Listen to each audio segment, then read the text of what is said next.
कोई female sex के लिए अराउज हो चुकी है, वो सेक्स करना चाहती है, उसके शरीर में उत्तेजना फील हो रही है उसे, और वो सेक्स के लिए इस वक्त रेडी है, कैसे पता लगाए?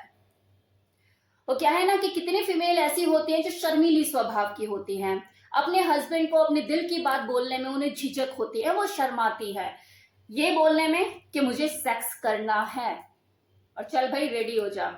तो ऐसा बोलने में उन्हें शर्म आती है। सभी महिलाओं की बात नहीं कर रही, लेकिन हाँ कुछ महिलाएं ऐसी होती हैं जो मनी मन ये भी सोचती है कि यार माना मैं चलो अपने हस्बैंड को बोल नहीं पा रही, लेकिन इतने टाइम से हम रेगुलर बेसिस पे सेक्स कर रहे हैं, क्या वो समझ नहीं सकता? तो आज हम इस वीडियो में इसी विषय के ऊपर बात करेंगे कि कैसे पहचाने कि कोई फीमेल सेक्सुअली अराउज हो चुकी है। तो देखिए, अराउज का मतलब होता है किसी व्यक्ति का किसी पर्टिकुलर चीज के प्रति इंटरेस्ट का जगना, उसके अंदर एक्साइटमेंट पैदा होना, उस चीज को करने के लिए ललायत होना। अब क्योंकि यहाँ पे बात फीमेल अराउजल की हो रही है, तो जब कोई महिला सेक्सुअली अराउज होती है तो उसके शारीरिक और मानसिक स्तर पर कुछ बदलाव आते हैं, जिन्हें जानकर आप ये अंदाजा लगा सकते हैं कि हाँ ये फीमेल अब सेक्स करने के लिए तैयार है, या ये कह लो कि वे पगलाने वाली है। तो सबसे पहले हम शारीरिक तौर पर क्या बदलाव आते हैं किसी औरत में, इसके ऊपर बात कर लेते हैं। जब बॉडी के अंदर एक्साइटमेंट पैदा होने लग जाती है, बढ़ती हुई एक्साइटमेंट की वजह से एक औरत की जो वजाइना होती है वो वेट होने लगती है, गीली होने लगती है, क्योंकि इसमें जो लुब्रिकेंट है वो प्रोड्यूस होने लग जाता है, वहां पे लुब्रिकेंट अवेलेबल हो जाता है। उसकी जो ब्रेस्ट होती है वो भी हैवी हो जाती है, उसका जो ब्रेस्ट की निप्पल होती है वो सेंसिटिव हो जाती है, उसमें तनाव भी देखा जा सकता है। इस एक्साइटमेंट के चलते जो औरत की वजाइना होती है वो बहुत हॉट हो जाती है, गर्म हो जाती है, और इसकी जो क्लिट होती है वो फड़फड़ाने लग जाती है। ये फड़फड़ाहट बिल्कुल वैसे ही होती है जैसे कोई आदमी जब सेक्सुअली अराउज होता है, उत्तेजित होता है, तो उसके पीनस में जो फड़फड़ाहट होती है, जो अप डाउन इस तरह की वाइब्रेशंस होती है, बिल्कुल वैसी ही फड़फड़ाहट होती है। एक औरत का शरीर ऊपर से ढीला तो नीचे से गीला होने लग जाता है। अब अगर मैं साइकोलॉजिकल लेवल की बात करूं कि मानसिक तौर पर एक औरत के अंदर क्या बदलाव आते हैं, तो देखो सबसे बड़ा बदलाव तो यही होता है कि वो औरत जो किसी भी काम को मन लगा के करती है कि हाँ मुझे खाना बनाना है, मुझे झाड़ू लगानी है, मुझे घर का काम करना है, या मुझे बच्चे संभालने हैं, उसका मन ही नहीं लगता किसी भी काम में। बार बार रह रहकर यही ख्याल आता है कि यार मैं सेक्स कब करूंगी। मान लो अगर वो बाथरूम में है, नहा रही है, तो शॉवर लेते हुए अपने ऊपर पानी डालते हुए या साबुन लगाते हुए उसके दिमाग में यही चलेगा कि मैं सेक्स कब करूंगी। चेंजिंग रूम में कपड़े चेंज कर रही है तो उसके दिमाग में यही चलेगा कि मैं सेक्स कब करूंगी, क्योंकि खुद की बॉडी को देख रही है, अराउज हो रही है, अंदर ही अंदर मन कर रहा है, उसका बेचैन है, दिमाग कहीं लग ही नहीं रहा है।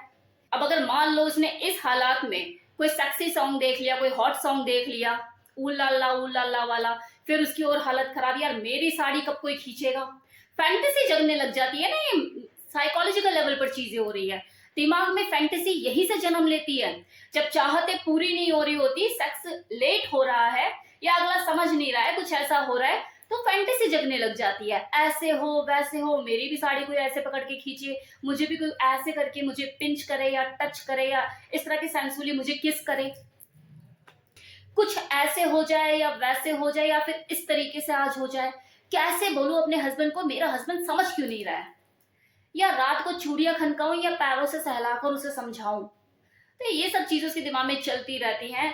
और अगर कई बार ऐसा भी होता है कि अगली फ्रस्ट्रेटेड हो जाती है, और कुछ औरतें ऐसी भी होती हैं कि मैस्टरबेट भी करती हैं मजबूरन, अगर चीजें नहीं हो पा रही है उस तरीके से, या फैंटेसी कुछ ज्यादा ही परेशान कर रही है, हस्बैंड समझ नहीं रहा है या नीरस है, या वो अगली सेक्सुअली अराउज हो रही है, उसकी नीड कुछ ज्यादा है, तो वो मैस्टरबेट करने के लिए भी मजबूर हो जाती है।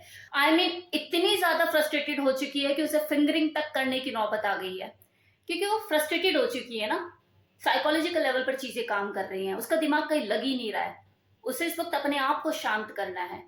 अब ये डिपेंड करता है वो मेंटली कितनी स्ट्रांग है, और यहाँ पे आप स्ट्रांग इसका करोगे भी क्या, अगली परेशान है, उसको चाहिए कुछ तो करेगी। तो ये तो थी एक औरत की कहानी कि उसे कैसे पहचाने। अब है कि जब कोई मेल और फीमेल जब दोनों सेक्सुअली अराउज होते हैं तो उनमें कुछ डिफरेंस होता है या दोनों एक जैसे ही होते हैं। तो देखो इसमें कोई खास डिफरेंस नहीं होता। ऐसा नहीं है कि एक औरत के सींग निकल आते हैं सर पे और जो एक आदमी है, उसके पूंछ निकल आती है, मतलब वो चल रहा है तो पता लग रहा है कि पैंट के पीछे से पूंछ उसकी बाहर निकल रही है। तो ऐसा कुछ नहीं होता, दोनों सेम लेवल पे ही सेक्सुअली अराउज होते हैं। जहां एक औरत की वजाइना में ब्लड फ्लो के इंक्रीज होने से उसकी क्लिट जो है वो स्वेल हो जाती है और उसके वहां पर उसे फड़फड़ाहट महसूस होती है, तो सेम चीज एक मेल के साथ भी होती है। उसके भी पीनस में ब्लड फ्लो इंक्रीज हो जाता है, जिसकी वजह से जो पीनस होता है वो टन टना के खड़ा हो जाता है। देखो, जितना दो लोगों के बीच में तड़पन ज्यादा होगी, उतना ही उन लोगों का एक दूसरे को खा जाने का, चूस जाने का मन करेगा। अपनी सेक्सुअल एक्टिविटी को आनंद में बनाने के लिए आप अपने सेक्सुअल अराउजल को, अपने एक्साइटमेंट को बढ़ा भी सकते हो। कैसे? फोर प्ले के थ्रू। फोर प्ले करिए बढ़िया सा, टारगेट तक जाइए, छूकर वापस, फिर जाओ अपने गोल तक, फिर वहां छूकर सलामी देकर वापस। और जब जब उसे लगे कि यार बस हो नहीं रहा, उसे और तड़पाओ। जब तक वो अगली बोल ना दे यार डाल दो, कर दो, अब बस बर्दाश्त नहीं हो रहा, तब तक आप उसे डर्टी पिक्चर दिखाते रहो। अब ऐसे भी लोग हैं जो कमेंट सेक्शन में मुझे कमेंट करते हैं कि मैम मेरी जो वाइफ है अब पहले की तरह उत्तेजना फील नहीं करती, पता नहीं क्या हो गया, 5 साल पहले वो जितना सेक्सुअली अराउज होती थी अब नहीं होती, एकदम ठंडी हो गई है। तो कुछ बताओ। तो देखो, जब शरीर में गर्मी ही खत्म हो जाएगी तो इंसान तो ठंडा हो ही जाएगा ना। अब इस गर्मी खत्म होने के देखो बहुत से रीजन हो सकते हैं, जैसे hormonal changes during pregnancy, after pregnancy, बच्चे के बर्थ के बाद, उसको ब्रेस्ट फीडिंग कराते के टाइम पर ये हार्मोनल चेंजेस जो बॉडी के अंदर आते हैं, ये किसी फीमेल की जो सेक्सुअल अराउज होने की जो क्षमता होती है, उसकी जो एबिलिटी होती है, उसे कमजोर कर देते हैं, वीक कर देते हैं। उसे ये पता ही नहीं लगता कि वो उत्तेजना फील कर रही है अपनी बॉडी में सेक्स को लेकर। ये बात और है कि कुछ टाइम के बाद वो एकदम नॉर्मल हो जाती है, उसे ये एबिलिटी उसकी वापस मिल जाती है और वो दोबारा इन चीजों को फील करने लग जाती है कि हाँ वो सेक्सुअली अराउज हो रही है। तो ये जरूरी नहीं कि सबके साथ हो, लेकिन मैक्सिमम केसेस में ऐसा होता है।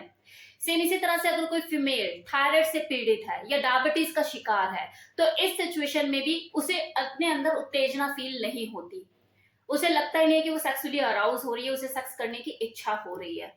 अब एक और सिचुएशन होती है जिसे मूड डिसऑर्डर बोलते हैं, मतलब अगली का मूड ही नहीं बनता है कभी सेक्स करने के लिए, वो किसी बीमारी से ग्रसित नहीं है लेकिन उसका मूड नहीं बनता कि हाँ मुझे सेक्स करना है। इसके पीछे देखो बहुत से रीजन हो सकते हैं, जैसे डिप्रेशन है किसी तरह का, टेंशन ज्यादा रहती है, तो इस वजह से वो कभी तैयार ही नहीं हो पाती सेक्स के लिए और धीरे धीरे धीरे धीरे उसकी यौन इच्छा प्रभावित होने लग जाती है और उसकी सेक्सुअल ड्राइव कम हो जाती है। ऐसी औरतों की कहानी देखो एक ही थर्रे पे चल रही होती है, ठीक है आओ जी, चढ़ जाओ जी, कर जाओ जी, जाओ जी, क्योंकि मूड नहीं है अगली का, या तो वो डिप्रेशन की मरीज है या कोई टेंशन है, क्या चल रहा है वो तो वही जाने, जिसकी वजह से उसकी यौन इच्छा बहुत बुरी तरह से प्रभावित हो चुकी है, उसके अंदर इच्छा ही नहीं होती। इस वीडियो में मैंने आपको जानकारी दी कि किसी औरत को कैसे पहचाने कि वो सेक्स करना चाहती है, वो तैयार है अंदर से। तो अब अपनी बीवी को पहचानने में भूल मत कीजिएगा, अपनी बीवी को या अपनी गर्लफ्रेंड को, किसी को भी जो आपके लाइफ पार्टनर है, अब भूल नहीं होनी चाहिए। कमेंट सेक्शन में बताना मत भूलिएगा कैसे लगी video. Thank you so much.